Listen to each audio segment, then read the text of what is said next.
Hey YouTube, this is VidHead85 here, and I'm going to get into the video. And there are people who are called nults, not all like that Christians, not all like that Republicans, who are being misrepresented by people like the Family Research Council, who banned me from their page because I posted quite a few links about why they are a hate group, and also challenged someone to tell me why they're not a hate group, when in fact they are, because they spread known falsehoods about a minority and seek to abridge their rights based on such.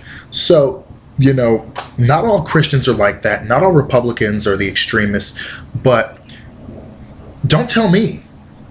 Talk to the leaders that say that they represent you.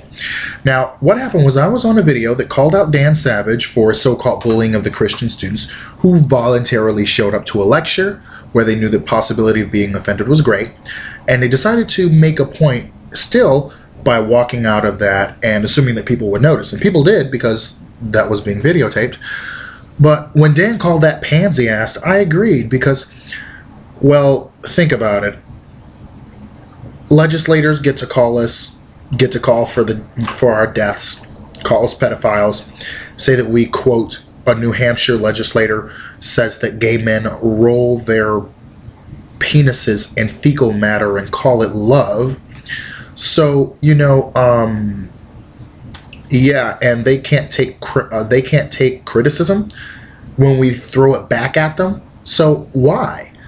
Why? I wouldn't have taken it back, because that was pansy-assed. And not only that, but they are journalism students. If they can't listen to another point of view, they shouldn't be in that. They should not be in that profession.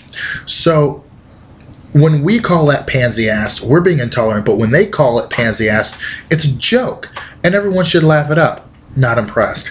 Now, so in that, we have a lot of people that say, oh, Dan, oh, Terry, not all Christians are hateful, homo-bashing, want us all dead and thrown behind electric fences, stop us from adopting, getting married, and bash us for not wanting to adopt and get married, then bash us because we want to adopt and get married, ban us, stop any kind of relationship recognition whatsoever, and being any kinds of persons under the law. We're not all like that. We're not all like Todd Aiken, who believes that there are degrees of rape, one called forcible and the other whatever there are, and that the body will, quote, shut down such a pregnancy. I would like to actually see the medical experts talk about that one. We all don't want to limit contraceptive coverage, and some of us believe abortion is wrong, but we won't move to outlaw or ban it. And some people believe that because of their Christian beliefs, they don't want to defund Planned Parenthood, and we all don't subscribe to the idea that gay rights will erode our religious freedom, because my religious beliefs are mine alone, and they are not to be imposed on everyone because they're not the same, and they're not mine. Great. You've told me. So I know that. Go ahead and give that wonderful speech to the so-called Christian leaders that believe that they speak for you, and boldly proclaim that you are all like that.